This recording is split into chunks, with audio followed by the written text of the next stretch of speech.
So today I'm not at home, staying at the Shangri-La Hotel, and just picked up a new watch, so I thought I'd do a bit of an unboxing. Pretty early morning, so hopefully the sun's not too harsh.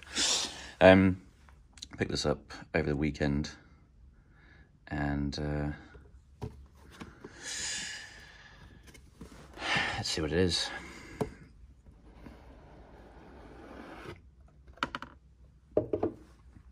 So I picked up the Sea Dweller probably about a week and a half ago, and in my previous video I did talk about how, did make me curious about which one I would pick next for my next Rolex, so couldn't resist going with the Deepsea.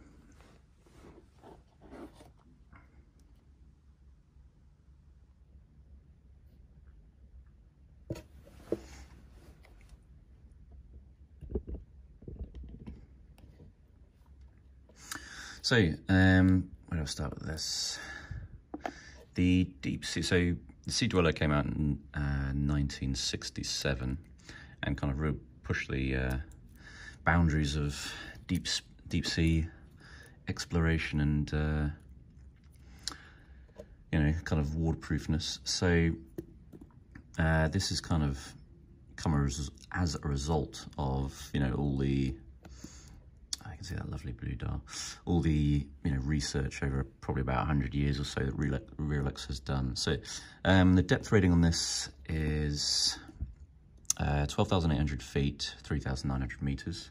There is, Rolex did actually test it 25% more than that, so it can go a lot deeper, but that's what they put on the dial. It is obviously a lot chunkier than the Sea Dweller. It's not really when it's side by side, because it although this is 44 millimeters, side by side it looks very, very similar. It's very hard to tell the difference with just your eyes without measuring it. So you can see the side profile. It's a lot thicker. If again I tend to use my Tudor quite a bit for comparison, because it's quite a large watch, but even when you stack it up against the Tudor, you can see that it's quite chunkier.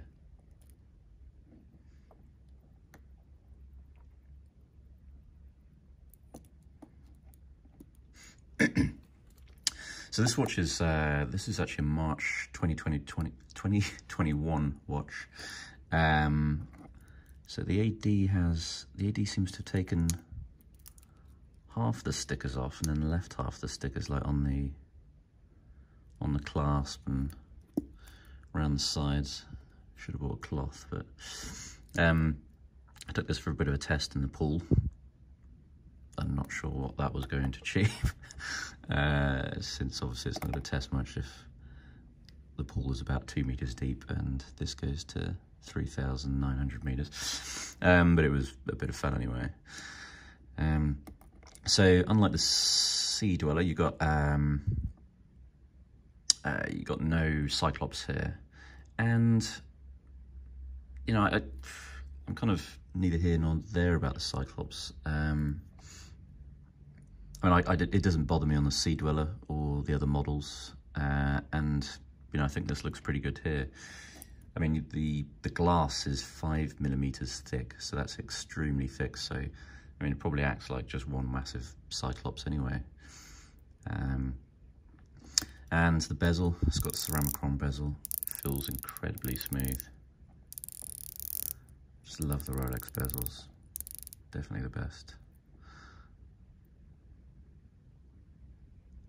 And you can see the green Deepsea here is the same color as the James Cameron submarine that he took to the Mariana Trench.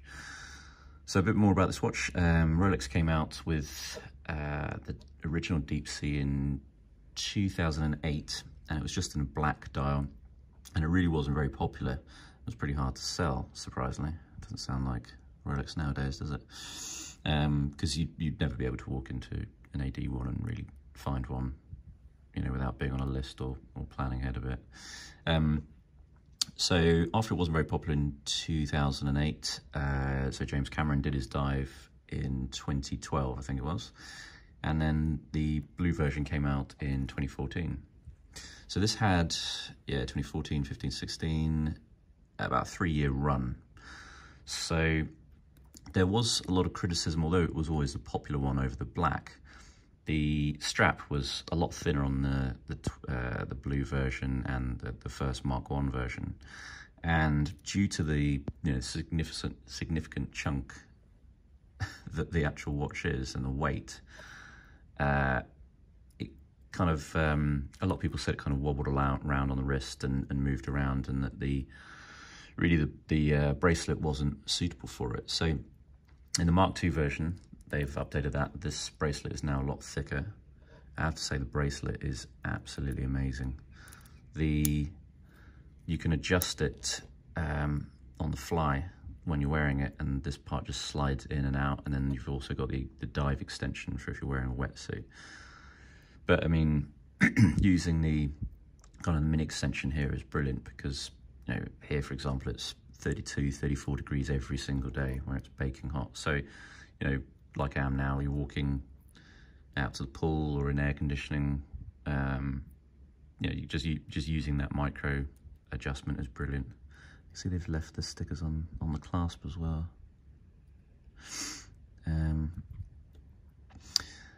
What else? So yeah, this they should have this clasp on all watches. I think it's amazing. And you can see the back here is made of still got the sticker on there, titanium. So it's really interesting the way they've got the manufacturing of this. It's worth looking on the Rolex website, and there's actually another micro site for it. And it goes through, you know, how the case is constructed, all the different components. So really, this watch is, you know, a real, you know, engineering marvel. I mean, the fact, you know, they've got a tiny watch like this, and it's, you know, it can go to those depths. You know, it's pretty incredible. I mean, it's like, yeah, it's an engineering masterpiece. And yeah, I mean, I would highly recommend this in terms of investment piece. This is, I mean, it's got a weird dial. With a blue dial, no other Rolex has that. It's the biggest Rolex. It's the best Rolex, I think. And, you know, it can go the deepest. So in terms of investment pieces, I think this is, you can't go wrong with buying these. It's, you know, it's a chunky 4x4 of watches, and it's, you know, made to be worn, and it will, you know, last a lifetime. So I think you can never go wrong with purchasing this. In terms of,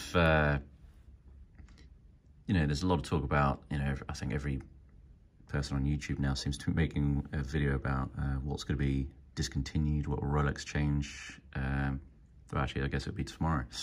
I think this could be discontinued tomorrow, but really it doesn't really matter, because whether it's discontinued tomorrow or next year or the year after or future years, it's, I think, always still going to be a classic.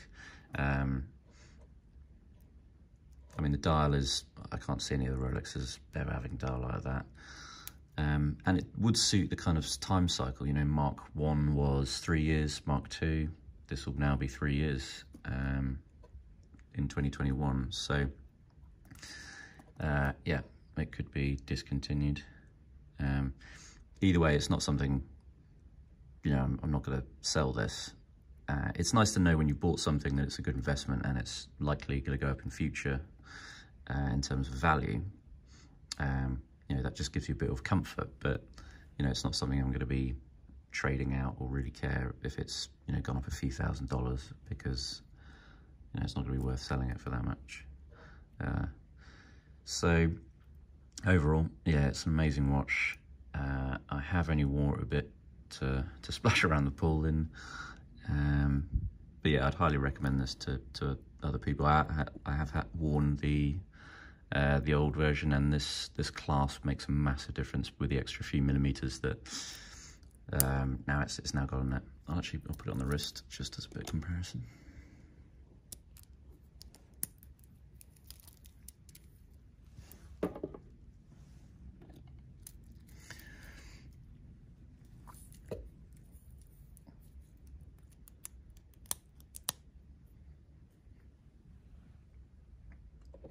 You see my slightly sunburnt hands.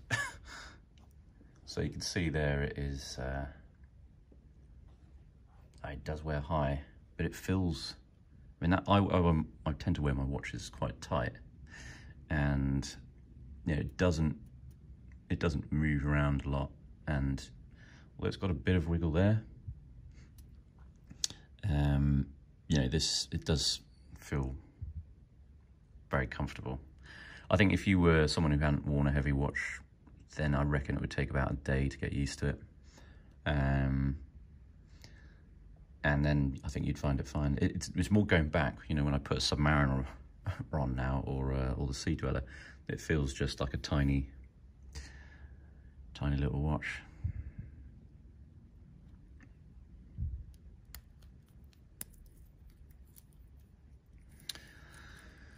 So what else? Anything else to say about this? No, just all round, you know, in terms of, you know, value for money, I think this is the pound for pound best Rolex. You look at the Daytona, there's only a few $100s between the Daytona and this. So you buy a Daytona, yeah, it's very desirable, very popular, but the Daytona is tiny, and, you know, I feel like that you're just getting so much more of an engineering masterpiece and a solid watch than something like a Daytona, or any of the other watches really. And it'll be interesting to see if Rolex do up the size of the Daytona to 41 and kind of do what they've done with the Submariner last year, because it is a very small watch. But overall, bracelet is brilliant. You know, value for money, brilliant, comfort, and all round, I firmly believe that this is the best Rolex that they make. Let me know what you think in the comments, and thanks for watching.